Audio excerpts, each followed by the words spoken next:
The owner of the Tennessee Titans, Amy Adams Strunk, released a statement saying, quote, "I support our players using peaceful protests and their platforms to advance us as a nation. I would encourage those who haven't thought about these issues before to understand the pain, anger, and frustration of the black community. Black lives matter. We should all agree on that." So, Graziano, why should we believe that things will be different this time with the owners as opposed to last time? Well, I think the central message is coming from the commissioner's office as of last Friday when Roger Goodell released that video in response to the players' video a day earlier.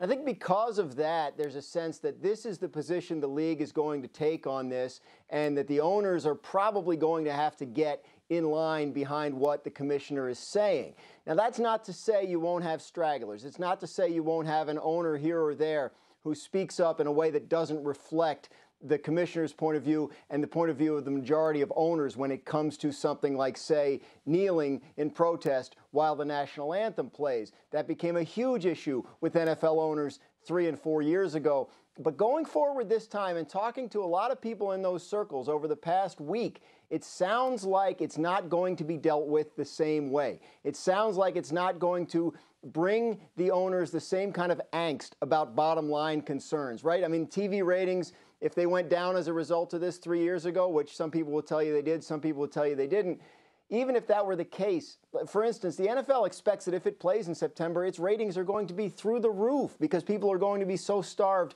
for the product. So it just break it down to those cold bottom line terms, those concerns might not be as significant this time. But the bigger point is the shift, as we discussed earlier this week, in what the sort of mainstream position is on this. The shift that you saw in Drew Brees' point of view in a 48-hour span last week. I think the people who own these football teams recognize that where we are as a country right now, where the NFL has come out on this, where NFL players have come out on this, it's important to be on the right side of it. And I think that's where you're going to see more statements like what you saw from Amy Adams Strunk.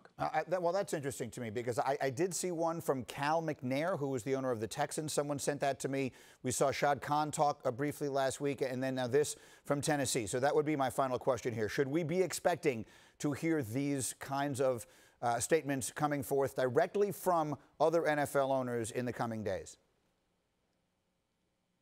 Coming days and weeks. I mean, to the extent that they make themselves available in off seasons, to the extent that they make themselves visible in off seasons, I think there are people who feel that they have to speak out. I think there are owners who are trying to figure out what their statement should say, specifically the wording of it, et cetera, before they put it out. But yes, I do think that over the coming days and weeks, you will hear from more specific team owners in terms of not just teams releasing statement, but the owners actually putting their names to it. Thank you for watching ESPN on YouTube. For live streaming sports and premium content, subscribe to ESPN+.